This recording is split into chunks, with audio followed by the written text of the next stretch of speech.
Hi everybody, it's Caroline here and welcome to my channel, and today we are working on the Traci Design Team blog hop using the new collection which is called Weekender. This has only just released and it's actually set up so that the collection comes as a standalone collection, or you can also purchase some additional add-ons for different aspects of travelling and day trips out. So it's fantastic, and it's actually jam-packed full of different papers, sentiments, travel motifs, florals. So really versatile collection for this time of year when we're all getting out and about.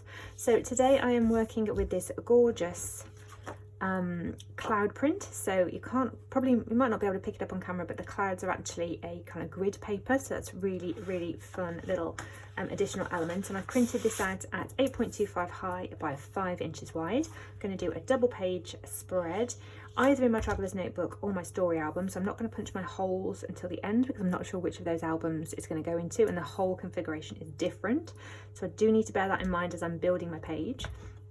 And I also have 3 smaller format photos just because I was using up some photo paper. These are sized at 1.75 wide by 2.75 high with a little white border.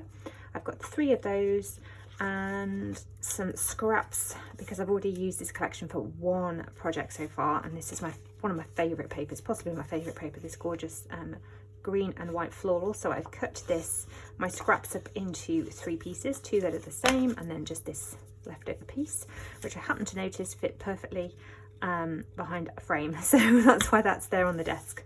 I've pulled out a couple of journaling cards, this nice black and white one and then this really colourful one. I love the colour, but I'm not so keen on for this spread the map in the background because of the names that are on there, so I may fussy cut out the banner or just go with this, I'm not sure yet. So I will put things on fast forward, take you along as I put this spread together, and then when you get to the end of the video I'll slow things down, talk things through, and do make sure you check out the rest of the videos in the hop, which I will link in the description box below.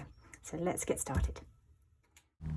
Okay, so I'm not actually sure at this point where I'm going to go with this page. I have these papers cut down and they're a little bit shorter than I would have liked as a photo mat for this size of photo, but because I didn't really want to print this paper again just yet, I'm going to work with it and just offset things a little bit, and I'm just trying things out so with the photos in the centre of the page, but I quickly decide that I'm going to pop them further down towards the bottom of the page and kind of do a right angle design, so horizontal along the bottom and then vertical over on the right hand side. And that is a design that I don't normally do, so it's different for me, but I really love the way it looks in the end. I think naturally I probably would have built the vertical up on the left hand side, but it just happened that I had those 2 photos of the wells from Malverns and 1 photo of my husband and I. So I wanted the 1 photo over on 1 page on its own, and so that was going to be paired with the journaling card, which meant that was where things kind of built taller, if you like, and for some reason I just this time decided to put that journaling card over on the right hand side, and I really I'm happy with the way it looks. It's, as I said, different to how I probably would have done it if I'd originally intended to go with this page design, but it looks really good, so really pleased with that. So here I'm just offsetting things, as I said, and just putting things on a little bit of an angle so that everything's got a bit of a kind of fluid feel to it. I'm just checking then with my page protector to make sure that if I do put this in my story album rather than my traveller's notebook, I'm not going to be punching holes in my husband's face, and I've got everything set so that that's not going to happen, so that's really good. And pulling these photos over onto the right because I had a little bit too much of that paper mat on the right of the photos. I wanted these photos to kind of visually look across the double spread as if it's a stack of a kind of row of 3. So although there's a little bit of green space between the photos on the left side of the spread and the one on the right hand side, it's not as much as there was before. I don't know if you noticed it then, but I did a little tear unfortunately on the photo frame element then, but you can't actually see it when everything's stuck down, so that's fine. I could have printed it again if I'd have been really fussy about it, but it's fine. So that having that frame element and that extra scrap of the green paper is what kind of drove me down the route of building a kind of stack of papers upwards here.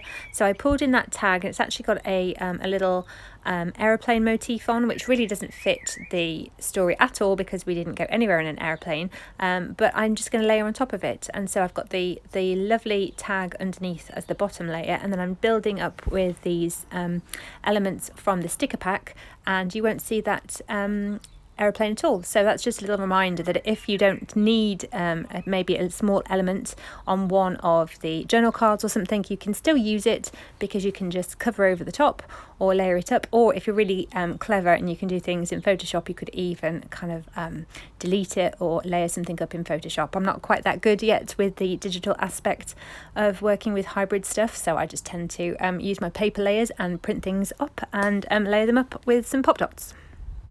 You'll see that I've pulled in the stickers or die cut elements that are all in the colour scheme that I'm working with, so the blues and the gorgeous green. I've pulled out the ones that make sense for my story and ones that are just pretty and match the colour scheme, and I've decided to build up on that right hand side, a few over on the bottom left, and then I do decide in a moment that I'm going to go with my visual triangle and put just a few small elements underneath the journaling card on the bottom right, and it just kind of helps with the flow of things. So it's a really I'm really enjoying just playing with the elements at this point, really restricting myself down just by colour, so just working with the blues and the greens, and it's just such a pretty collection.